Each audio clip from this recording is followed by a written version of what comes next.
నేను ఒకటే చెప్తున్నా, this is a political governance. We are not dictators అనుకున్న వాళ్ళు ఎవ్వరు కూడా మళ్ళీ తిరిగి ఎలక్షన్ లో గెలవలేదు. మనం గుర్తుపెట్టుకోవాల్సింది, ప్రజాస్వామ్యంలో ఉన్నాం కాబట్టి పొలిటికల్ గవర్నెన్స్ మాకు ఒక మ్యాండేట్ ఇచ్చారు.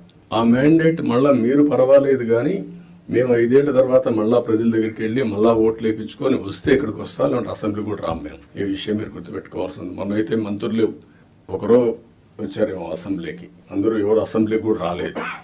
ఈ విషయం మీరు గుర్తుపెట్టుకోవాల్సిన అవసరం. అందరినీ కలవండి, తప్పులు చేయమని చెప్పడం లేదు, కానీ ఏదైనా ప్రజాప్రతినిధులు వచ్చినప్పుడు కరెక్ట్ విషయాలు చెప్పినప్పుడు వాస్తవాలు మీ దృష్టికి తీసుకొచ్చినప్పుడు మీ బాధ్యత ఆ సమస్య పరిష్కారం చేయడం, ఆ క్రెడిట్ వాళ్ళకి ఇవ్వడం.